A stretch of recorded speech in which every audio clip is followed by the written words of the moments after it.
Oke, salam, selamat malam semuanya. Bisa lambaikan tangannya. Haleluya, luar biasa. Oke, ya, kita malam hari ini ada dalam Bible Study. Jadi saya ingin mulai dalam Bible Study ini kita nggak banyak nyembah satu pujian karena kita ini untuk kita belajar sama-sama biar kita bisa saling tukar pikiran, ada yang menambahkan, ada yang mau melengkapi. Lain dalam rumah doa ya. Kalau rumah doa kan memang fokusnya untuk menyembah dan berdoa. Tapi kita dalam belajar dari satu pujian, kita belajar sama-sama. Jadi masih sehingga ada banyak waktu untuk kita saling melengkapi. Oke, yuk kita berdoa. Bapa di surga, kami mengucap syukur buat kesempatan malam hari ini. Kami yang ada dalam malam hari ini, biarlah malam hari ini Tuhan dan segala kerinduan kami mau datang kepadamu, untuk kami memuji, untuk kami belajar bersama-sama ya Tuhan, sehingga malam hari ini kami memperoleh hikmat daripada Tuhan, di mana malam hari ini kami belajar tentang penderitaan Engkau, di mana penderitaanmu yang senantiasa membawa kami, mengubahkan kehidupan kami, memperoleh pemulihan dan kehidupan di dalam Engkau. Terima kasih, berkati teman-teman kami yang bergabung, kiranya Tuhan memberkati mereka semua dalam aktivitas mereka. Dan pengajian malam hari ini kami serahkan dari awal, pertengahan hingga akhir, hanya di dalam nama Tuhan Yesus. Ini adalah sabjian. Hanya Kau Tuhan di hidupku, Kau berikan hidup yang baru. Darah-Mu menyucikan, pulihkan hatiku. Yesus, Kaulah segalanya. Engkaulah sumber pengharapan. Kuasa-Mu sanggup menyembuhkan. Jiwaku pun berserah hanya kepadamu. Yesus, Kaulah segalanya.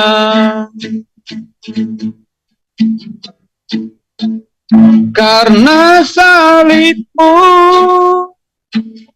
ku hidup, karena salib-Mu ku menang. Engkau yang berkuasa, sanggup melakukan mujizat-Mu. Karena salib-Mu ku hidup, karena salib-Mu ku menang. Engkau yang berkuasa, sanggup melakukan mujizat-Mu di hidupku. Kenakan pujian dari awal. Hanya Kau Tuhan di hidupku, Kau berikan hidup yang baru. Darah-Mu menyucikan, pulihkan hatiku. Yesus, Kaulah segalanya. Engkaulah sumber pengharapan. Kuasa-Mu sanggup menyembuhkan. Jiwaku pun berserah hanya kepadamu. Yesus, Kaulah segalanya. Karena salibmu ku hidup, karena salibmu ku menang. Engkau yang berkuasa sanggup melakukan mujizatmu. Karena salibmu ku hidup, karena salibmu ku menang. Engkau yang berkuasa sanggup melakukan mujizatmu. Karena salibmu, karena salibmu ku hidup, karena salibmu ku menang. Engkau yang berkuasa sanggup melakukan mujizatmu di hidupku.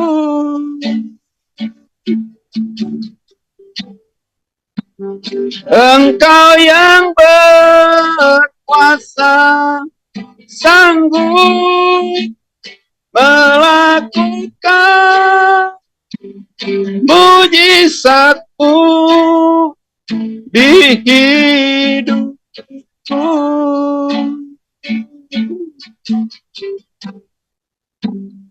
Engkau yang berkuasa sanggup melakukan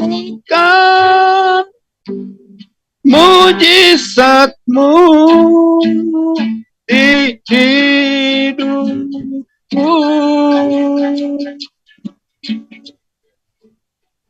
Oh, haleluya, haleluya. Semua karena-Mu Tuhan.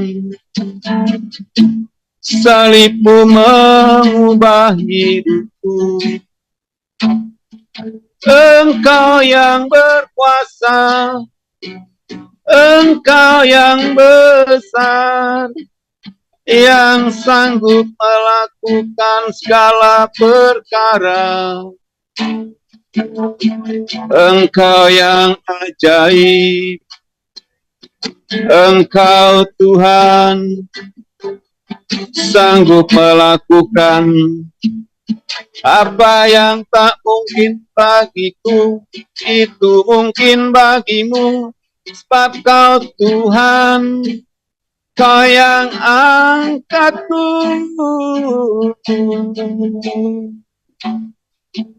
Kau pulihkan, Kau sembuhkan, Kau beri damai di hidupku. Kau yang rela menderita, bahkan mati, untuk selamatkan seluruh hidupku Tuhan.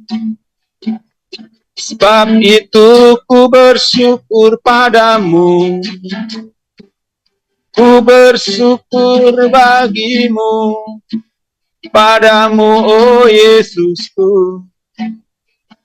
Bahwasanya tiada Tuhan seperti Engkau, tiada Allah yang seperti-Mu, besar dan ajaib.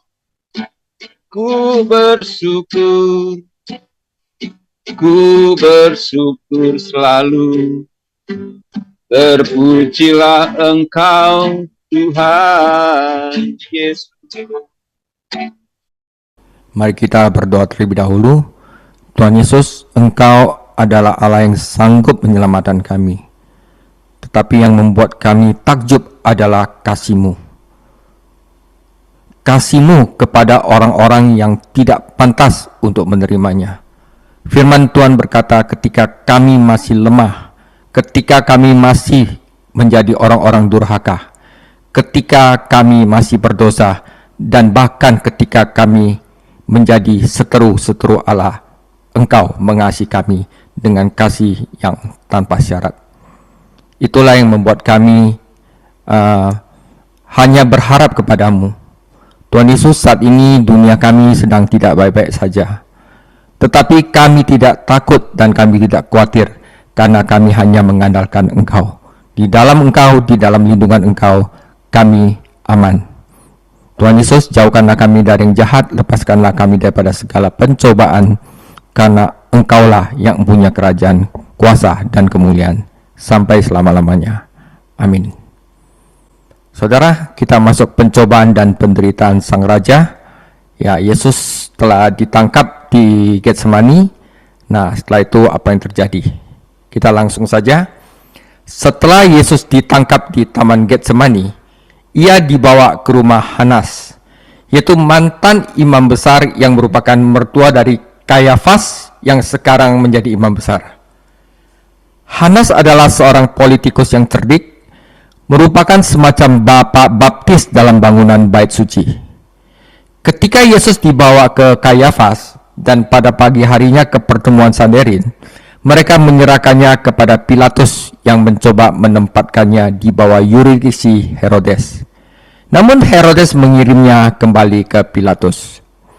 Saudara, dalam penderitaan sang raja ini, Matius memusatkan perhatiannya pada 4 orang yang terlibat dalam pengadilan dan penderitaan Tuhan Yesus. Pertama adalah imam besar Kayafas, yang kedua adalah Petrus, yang ketiga adalah Yudas Iskariot, dan yang keempat adalah Pontius Pilatus. Kita mulai dengan imam besar Kayafas. Sesudah mereka menangkap Yesus, mereka membawanya menghadap Kayafas, imam besar. Di situ telah berkumpul ahli-ahli Taurat dan tua-tua. Dan Petrus mengikuti dia dari jauh sampai ke halaman imam besar, dan setelah masuk ke dalam, ia duduk di antara pengawal-pengawal untuk melihat kesudahan perkara itu. Imam-imam kepala malah seluruh mahkamah agama mencari kesaksian palsu terhadap Yesus supaya ia dapat dihukum mati. Tetapi mereka tidak memperolehnya. Walaupun tampil banyak saksi dusta, tetapi akhirnya tampillah 2 orang yang mengatakan, orang ini berkata, aku dapat merubuhkan bait Allah dan membangunnya kembali dalam 3 hari. Lalu imam besar itu berdiri dan berkata kepadanya, tidakkah engkau memberi jawab atas tuduhan-tuduhan saksi-saksi ini terhadap engkau? Tetapi Yesus tetap diam. Lalu kata imam besar itu kepadanya, demi Allah yang hidup, katakanlah kepada kami, apakah engkau Mesias, anak Allah, atau tidak? Jawab Yesus, engkau telah mengatakannya. Akan tetapi aku berkata kepadamu, mulai sekarang kamu akan melihat Anak Manusia duduk di sebelah kanan yang Maha Kuasa dan datang di atas awan-awan di langit. Maka imam besar itu mengoyakkan pakaiannya dan berkata, ia menghujat Allah. Untuk apa kita perlu saksi lagi? Sekarang kamu telah dengar hujatnya. Bagaimana pendapat kamu? Mereka menjawab dan berkata, ia harus dihukum mati. Lalu mereka meludahi mukanya dan meninjunya. Orang-orang lain memukul dia dan berkata, cobalah katakan kepada kami, hai Mesias, siapakah yang memukul engkau? Nah saudara, menurut hukum perjanjian lama, imam besar itu harus melayani sampai mati. Ya, jadi Hanas itu harus mati dulu, bosan boleh ada penerusnya. Namun ketika orang Romawi mengambil alih negara Israel, mereka menjadikan jabatan imam besar sebagai jabatan yang ditetapkan. Dengan cara ini mereka dapat kontrol, mereka dapat yakin memiliki pemimpin agama yang akan bekerja sama dengan kebijakan mereka. Hanas menjabat sebagai imam besar dari tahun 6 sampai 15 Masehi, dan 5 putranya serta Kayafas menantunya menggantikannya. Kayafas menjadi imam besar dari tahun 18 sampai 36 Masehi, tetapi Hanas masih ada di belakang. Hanas masih merupakan kekuatan di balik tahta. Baik Hanas maupun Kayafas adalah orang Saduki, saudara, yang berarti mereka tidak percaya pada kebangkitan, dunia roh, atau otoritas apapun dari perjanjian lama kecuali 5 kitab Musa. Keluarga imam besarlah yang mengolah bisnis bait suci, tanda kutip, yang telah digulingkan Yesus 2 kali selama pelayanannya. Tentu saja orang-orang ini sangat senang menumpahkan tangan pada musuh mereka. Kayafas telah menjelaskan bahwa ia bermaksud mengorbankan Yesus untuk menyelamatkan bangsa itu.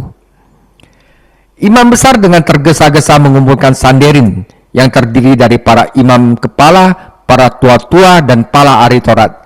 Seluruhnya telah dikumpulkan, saudara. Sementara orang-orang itu berkumpul, Kayafas dan para pembantunya mencari orang yang bisa ngomong bohong, saudara. Mencari saksi untuk bersaksi melawan tahanan itu. Mereka telah memutuskan bahwa ia bersalah, tetapi mereka ingin melalui proses pengadilan hukum supaya kelihatannya fair, ya kan? Karena tidak ada saksi yang jujur yang dapat ditemukan, yang dengan sendirinya sebenarnya telah membuktikan ketidakbersalahan Tuhan kita. Para pemimpin bikin drama. Para pemimpin mengatur saksi-saksi palsu untuk bersaksi. Nah, hukum Musa dipakai. Hukum Musa memperingatkan terhadap saksi-saksi palsu, saudara. Tetapi bahkan pemimpin agama waktu itu memutarbalikkan firman Allah untuk mencapai tujuan egois mereka. Bahwa ada 2 saksi mengenapi hukum yang tertulis, tetapi bahwa mereka menggunakan saksi palsu. Mereka dengan sengaja berbohong melanggar baik hukum tertulis maupun roh hukum. Para saksi ini mengutip pernyataan yang Yesus buat di awal pelayanannya. Rombaklah bait suci ini, dan dalam 3 hari aku akan membangunnya kembali. Berbicara menentang bait suci adalah masalah serius. Tuduhan ini kemudian menyebabkan kematian Stefanus. Ketika dihadapkan dengan tuduhan ini, Yesus tetap diam. Itu merupakan penggenapan dari Yesaya 53 ayat 7. Yesus tidak dapat menyangkal bahwa dia memang membuat pernyataan itu. Namun dia juga tidak dapat melakukan eksegesis makna rohani dari pernyataan itu kepada sekelompok dunia yang memang berpikiran duniawi. Dalam sikapnya terhadap musuh-musuhnya, Yesus memberikan teladan bagi kita untuk diikuti. Jadi kita nggak usah debat sama orang-orang yang masih berpikirannya beda sama kita. Percuma, saudara, ya. Ketika Kayafas melihat bahwa tuduhan palsu itu tidak memberatkan Yesus, dia mengambil pendekatan lain. Dia menyuruh Yesus berkata, apakah engkau anak Allah? Bersumpah.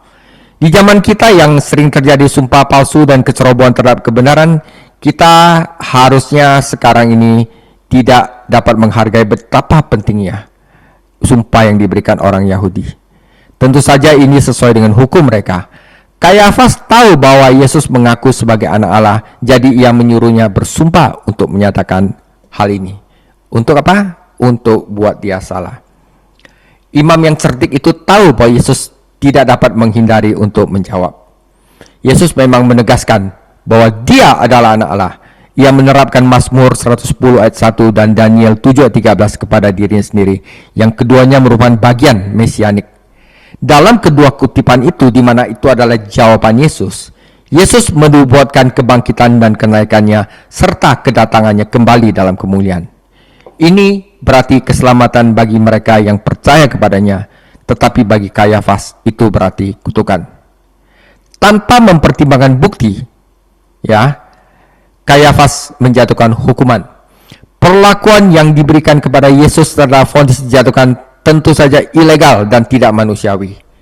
Tentu saja semua ini hanya mengungkapkan kejahatan hati iman itu, keturunan ular beludak. Pada saat yang sama, hal ini menggenapi nubuat tentang Mesias. Yesaya 50 ayat 6, aku memberi punggungku kepada orang-orang yang memukul aku, dan pipiku kepada orang-orang yang mencabut janggutku. Aku tidak menyembunyikan mukaku ketika aku dinodai dan diludahi. Jadi kita udah tahu ya, apa hatinya imam besar Kayafas, saksi-saksi dusta yang mereka jatuhkan kepada Yesus. Nah, kedua adalah tentang muridnya Tuhan Yesus, Petrus. Sementara itu Petrus duduk di luar halaman, maka datanglah seorang hamba perempuan kepadanya, katanya, "Engkau juga selalu bersama-sama dengan Yesus, orang Galilea itu." Tetapi ia menyangkalnya di depan semua orang, katanya, "Aku tidak tahu apa yang kau maksud." Ketika ia pergi ke pintu gerbang, seorang hamba lain melihat dia dan berkata kepada orang-orang yang ada di situ, "Orang ini bersama-sama dengan Yesus, orang Nazaret itu." Dan ia menyangkalnya pula dengan bersumpah, "Aku tidak kenal orang itu."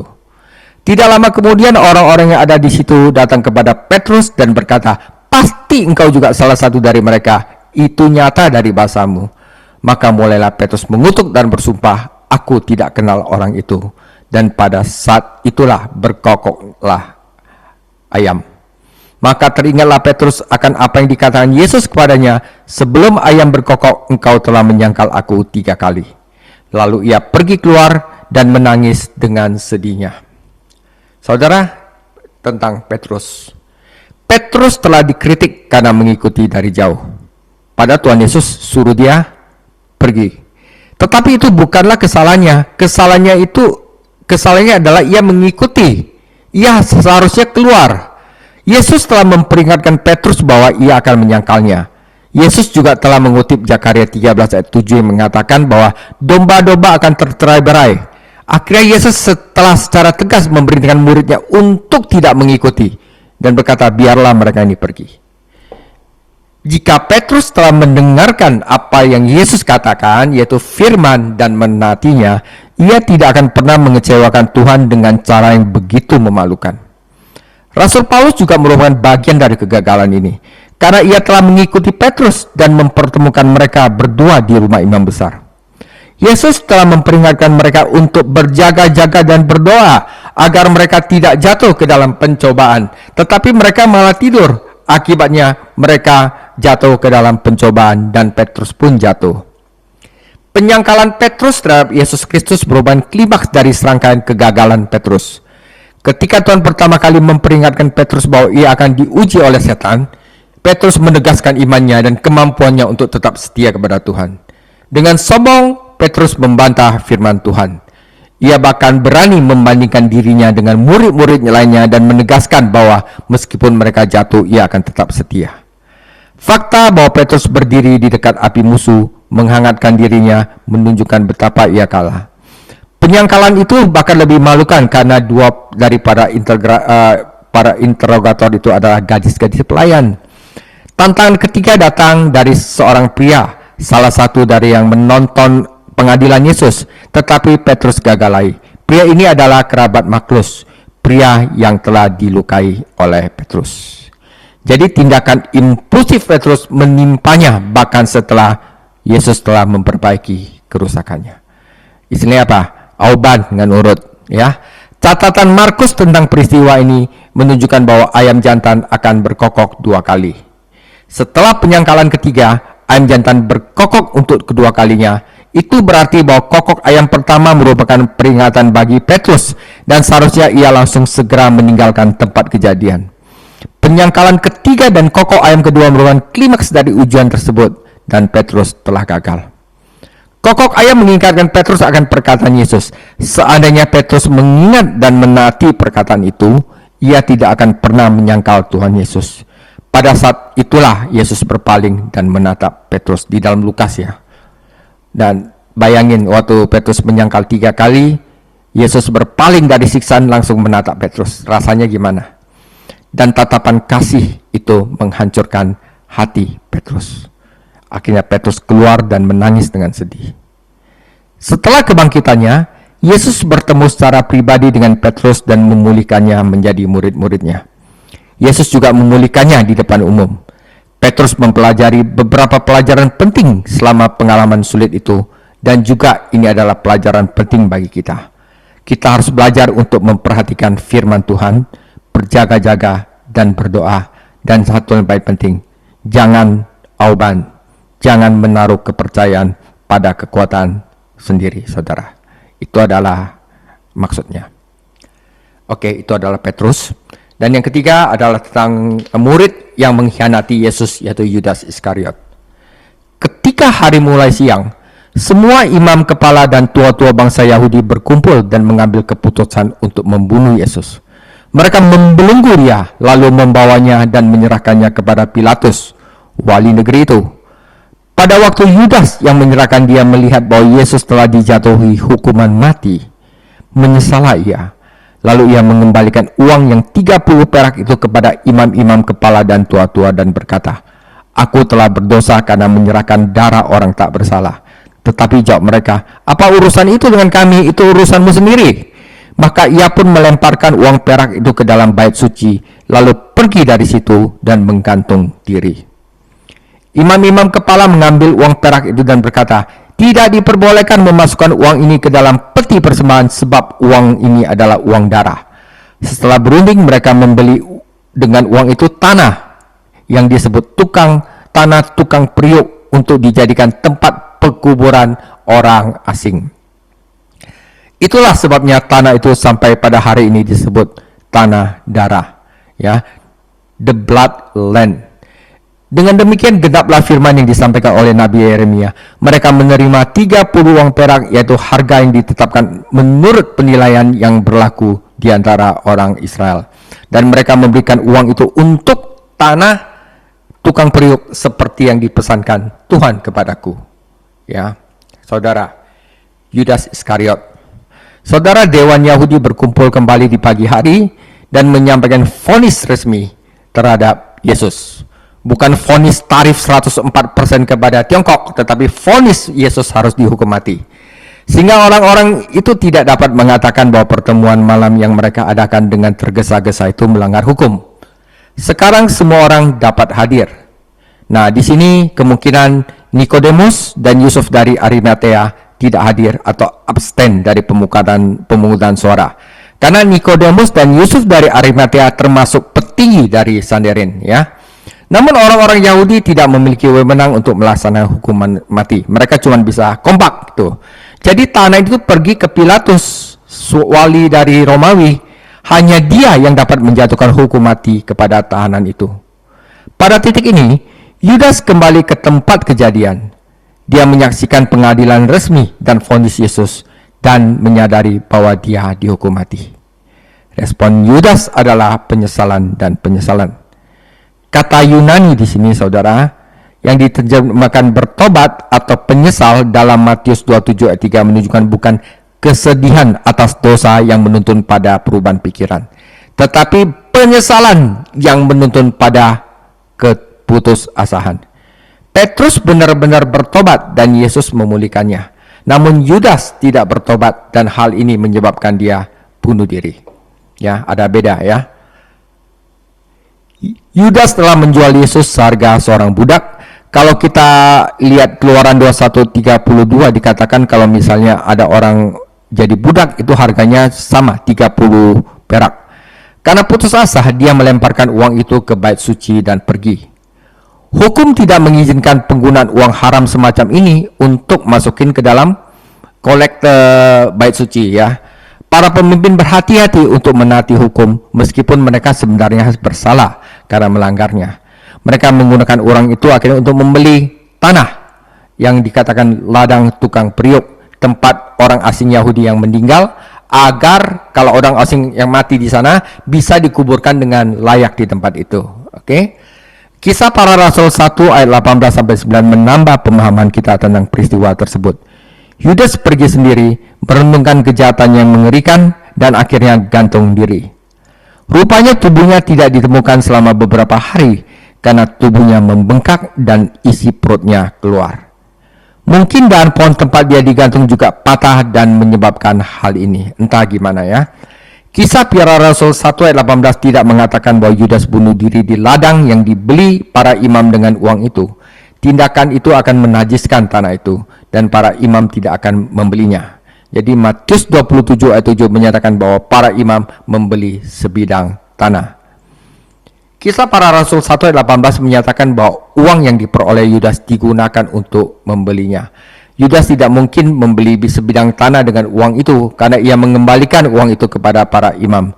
Para imam menyebut kuburan itu adalah ladang darah karena dibeli dengan uang darah.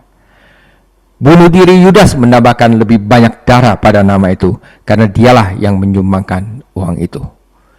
Namun mengapa Matius mengaitkan peristiwa ini dengan sebutan nubuat di dalam Yeremia, padahal nubuat itu ditemukan di dalam Zakaria 11 ayat 22 sampai 23? Salah satu kemungkinan solusinya adalah bahwa nubuatnya diucapkan oleh Yeremia dan menjadi bagian dari tradisi lisan Yahudi.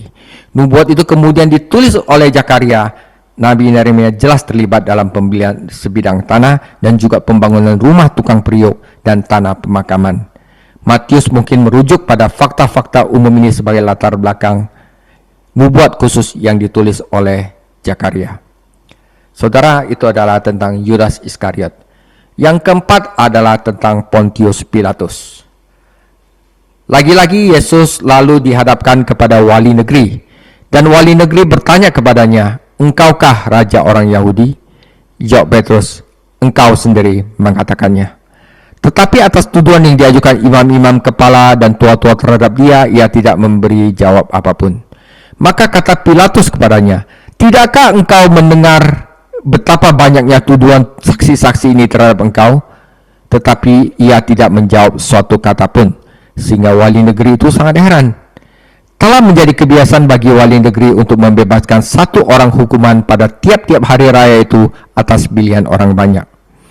Dan pada waktu itu, ada dalam penjara seorang yang terkenal kejahatannya yang bernama Yesus Barabas. Ketika mereka berkumpul di sana, Pilatus berkata kepada mereka, "Siapa yang kamu kehendaki kubebaskan bagimu, Yesus Barabas atau Yesus yang disebut Kristus?" Ia memang mengetahui bahwa mereka telah menyerahkan Yesus karena dengki, karena iri hati. Ketika Pilatus duduk di dalam kursi pengadilan, istrinya sudah mengirimkan pesan kepadanya, "Jangan engkau mencampuri perkara orang benar itu, karena dia aku sangat menderita dalam mimpi tadi malam." Ada peringatan lagi saudara ya. Tetapi oleh hasutan imam-imam kepala dan tua-tua, orang banyak bertekad untuk meminta supaya Barabas dibebaskan dan Yesus dihukum mati. Wali negeri menjawab dan berkata kepada mereka, "Siapa di antara kedua orang itu yang kamu kehendaki kubebaskan bagimu?" Kata mereka, "Barabas." Ya, kata Pilatus kepada mereka, "Jika begitu, apakah yang harus kuperbuat dengan Yesus yang disebut Kristus?" Mereka semua berseru, "Ia harus disalibkan." Katanya, "Tetapi apakah yang telah dilakukannya?" Namun mereka tetap tidak menjawab. Mereka langsung berkata, "Ia harus disalibkan." Wah, Pilatus ini tidak bekerja dalam kebenaran. Dia adalah seorang people pleaser. Lihat masa bagaimana. Ketika Pilatus melihat bahwa segala usaha akan sia-sia, malah sudah mulai timbul kekacauan, ia mengambil air dan membasuh tangannya di hadapan orang banyak dan berkata, "Aku tidak bersalah terhadap darah orang ini. Itu urusanmu sendiri." Cuci tangan saudara ya. Nah, dan seluruh rakyat itu menjawab, "Biarlah darahnya ditanggungkan atas kami, atas anak-anak kami." Lalu ia membebaskan Barabas bagi mereka, tetapi Yesus disesanya lalu diserahkannya untuk disalibkan. Saudara, Pontius Pilatus adalah prokurator Romawi ke-6 yang bertugas di Yudea. Ia tidak disukai oleh orang-orang Yahudi karena ia melakukan hal-hal yang dengan sengaja melanggar hukum mereka untuk provokasi mereka. Ia tidak segan-segan membunuh orang untuk mencapai tujuannya. Posisi Pilatus selalu agak genting karena hubungannya yang buruk dengan Israel dan karena kebijakan Roma yang berubah-ubah terhadap orang-orang Yahudi. Para pemimpin Yahudi menuduh Yesus atas 3 kejahatan. Mereka mengklaim bahwa ia bersalah karena menyesatkan bangsa, melarang membayar pajak, dan mengaku sebagai raja. Itu jelas tuduhan politik, jenis tuduhan yang dapat ditangani oleh gubernur Romawi. Karena dia kait-kaitkan tentang pengkhianatan terhadap bangsa Romawi. Jadi Pilatus hanya berfokus pada tujuan ketiga, bahwa Yesus mengaku sebagai raja karena ini merupakan ancaman yang pasti bagi Roma. Jika ia dapat menangani revolusioner ini dengan benar, jadi kiri kanan dia menang. Pilatus dapat menyenangkan orang Yahudi yang dengki sama Yesus pada saat dia dianggap sebagai pahlawan yang membunuh pengkhianat yang akan jadi raja, dan pada saat yang sama dapat mengesankan kaisar. Nah, apakah engkau raja orang Yahudi? Tanya Pilatus. Yesus memberinya jawaban yang jelas, seperti yang kau katakan. Namun Yesus kemudian mengajukan pertanyaan kepada Pilatus tentang pertanyaannya. Apakah Pilatus berpikir tentang kerajaan ini dalam pengertian duniawi, Romawi? Jika demikian, maka Yesuslah bukan raja seperti itu. Yesus menjelaskan kepada gubernur bahwa kerajaannya bukan dari dunia ini, bahwa ia tidak memiliki pasukan, dan bahwa para pengikutnya tidak berperang. Sebaliknya, kerajaannya adalah pemerintahan kebenaran. Percakapan ini meyakinkan Pilatus bahwa Yesus sebenarnya bukan orang berbahaya, bukan seorang revolusioner yang berbahaya. Karena itu dia berkata kepadanya, "Aku tidak mendapati kesalahan apapun padanya," adalah keputusan Pilatus. Namun, para penguasa Yahudi bersikeras agar Pilatus menghukum Yesus. Mereka mengulangi tuduhan mereka, dan ketika mereka menguraikannya lebih lanjut, menyebutkan Yesus berasal dari Galilea. Ketika Pilatus mendengar itu, ia melihat jalan keluar dari dilemanya, karena Galilea berada di bawah yurisdiksi Herodes. Mungkin saja Herodes tidak senang dengan Pilatus karena Pilatus telah membunuh beberapa warga Herodes, dan ini adalah kesempatan bagi Pilatus untuk memberikan upeti kepada Herodes, untuk berdamai kepada Herodes. Matius tidak mencatat pengadilan yang diadakan di hadapan Herodes Antipas. Herodes adalah orang yang telah membunuh Yohanes Pembaptis dan mengancam untuk membunuh Yesus. Yesus terdiam di hadapan Herodes karena Herodes telah membungkam suara Tuhan. Yang dapat dilakukan raja adalah hanya mengejek Yesus dan kirim balik ke dalam Pilatus. Jika Pilatus berharap dapat menyelesaikan masalah tersebut, ia akan kecewa. Akan tetapi manuver ini berhasil menambal pertengkaran antara kedua penguasa tersebut. Jadi untuk ada, kalau bahasa mana, lihai konsi, untuk politik. Pilatus ingin menyelesaikan masalah tersebut tetapi tidak membuat keputusan yang pasti tentang Yesus. Sebagai gubernur Romawi, ia berjanji untuk menegakkan hukum, namun sebagai seorang politikus, ia tahu bahwa ia harus bergaul dengan rakyat.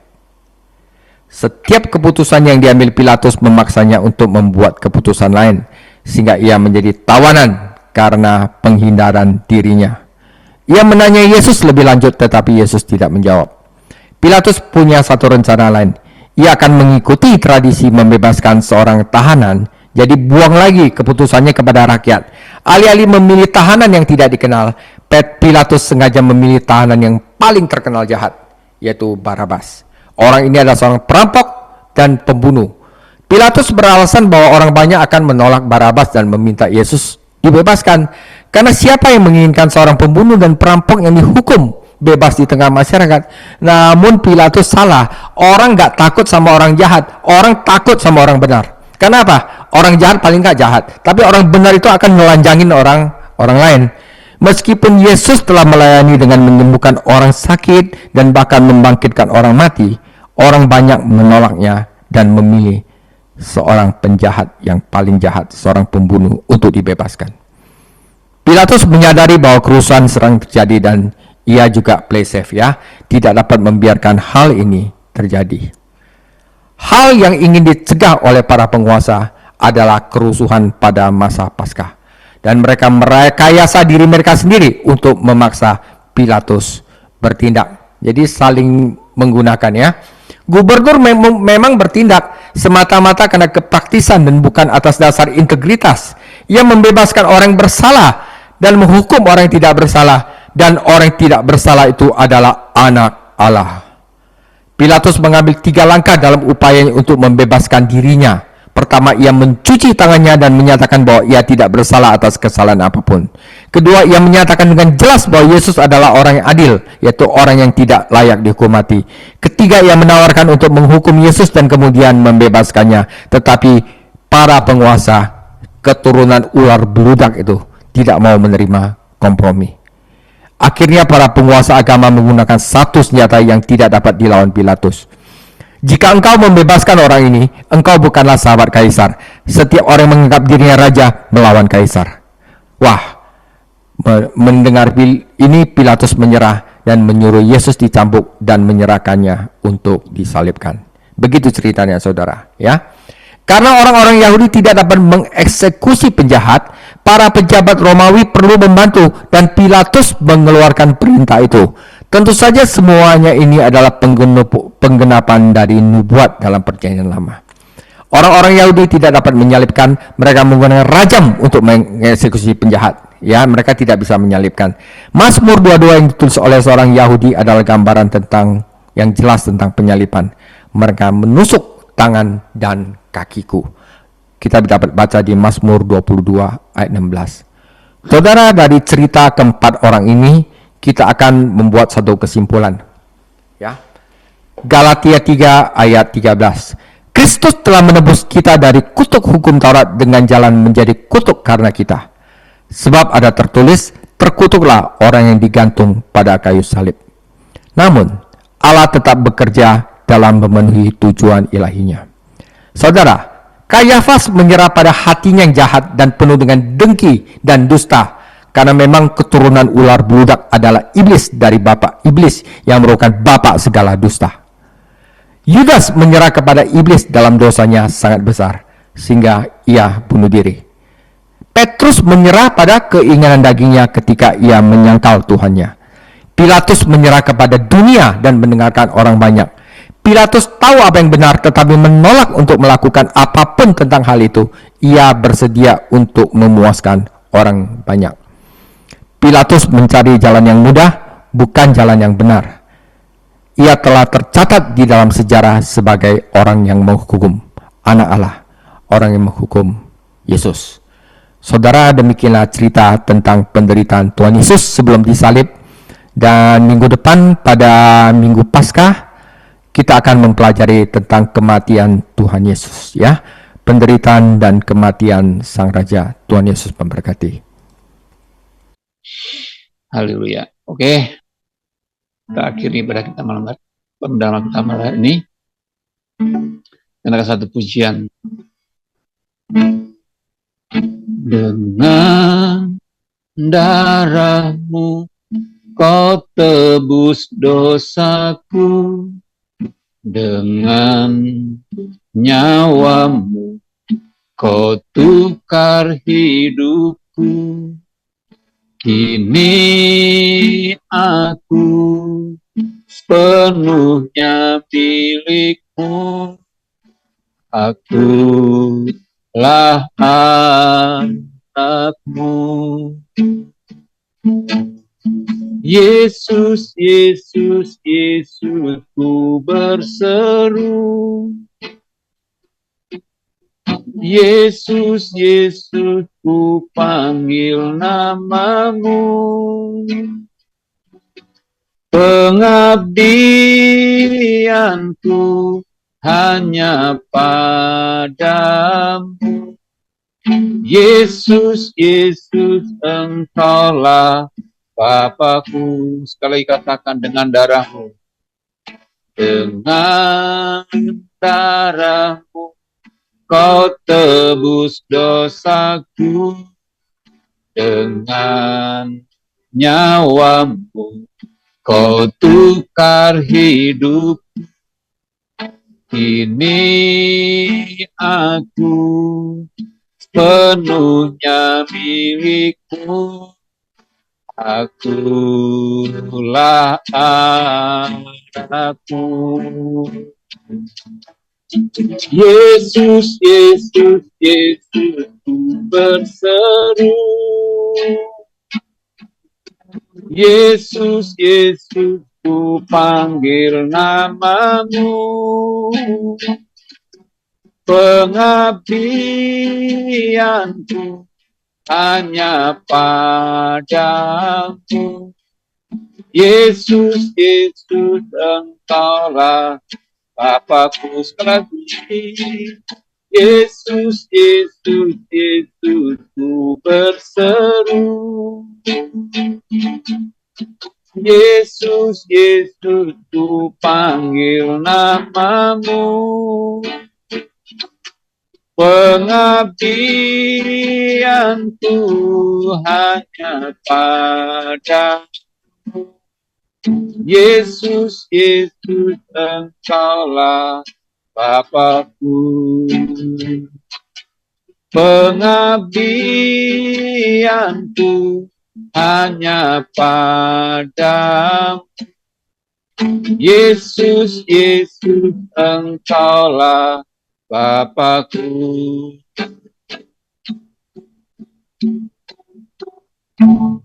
Terima kasih Bapa di surga, terima kasih Tuhan Yesus, terima kasih Roh Kudus. Malam hari ini kami belajar bersama-sama bagaimana agar kami tidak mengkhianati Engkau, bagaimana kami tidak menjual Engkau, bagaimana tidak menyalibkan Engkau lagi yang kedua kalinya ya Tuhan Yesus. Dan malam hari ini harus belajar untuk berani berkata tidak untuk sesuatu yang salah, sekalipun itu banyak sekali konsekuensi bagi kami semuanya. Tabilah kami untuk mencari perkenanan di hadapan-Mu ya Tuhan, bukan di hadapan manusia. Terima kasih, kami bersyukur malam hari ini satu pelajaran yang luar biasa bagi kami malam hari ini, sehingga Engkau yang telah menderita, yang telah disiksa, yang telah dianiaya untuk menebus kami, sehingga Engkau yang telah mati di kayu salib, mati yang digantung untuk sebagai penebus hukum kutuk, dan kami dibebaskan dari setiap kutuk-kutuk dosa, kutuk-kutuk kematian, kutuk-kutuk Taurat. Terima kasih Bapa di surga, Engkau luar biasa bagi kami semuanya. Terima kasih malam hari ini, berkati hamba-Mu, Pastor David Chang, yang mengajarkan buat kami semuanya. Biarlah semakin hari Tuhan terus tambahkan hikmat, pengertian, pewahyuan daripada Roh Kudus mengalir, sehingga boleh disampaikan, disalurkan bagi kami semuanya yang sama-sama mau belajar, bertumbuh, dan menjadi dewasa dalam Engkau. Terima kasih berkat kami yang dalam kelas ini. Biarlah kiranya pengertian-pengertian Roh Kudus dengan hikmat pengertian setiap kami, pribadi yang ada, dan kami terus nanti dipulihkan dan dipulihkan dan dipulihkan. Terima kasih buat kesehatan yang Tuhan berikan bagi kami semuanya, sehingga hari-hari ini dengan apapun yang terjadi, kami tetap cinta akan Tuhan Yesus. Sekalipun dunia membawa kami untuk menarik kami, untuk kami ragu-ragu, tetapi kami tidak ragu-ragu akan kepada kami terhadap Tuhan Yesus. Terima kasih Tuhan Yesus, terima kasih Roh Kudus, dan kami mau mengakhiri bebas tadi malam hari ini. Kira-kiranya kami berkat dan kepada Engkau. Silakan Pak David. Mari teman-teman yang dikasihi Tuhan Yesus, semoga Allah damai sejahtera menguduskan kamu seluruhnya, dan semoga tubuh jiwa roh kamu terpelihara sempurna sampai kedatangan Tuhan Yesus yang telah menebus kita di kayu salib. Dan kasih karunia Yesus Kristus selalu menyertai kita dari sekarang sampai selama-lamanya. Amin.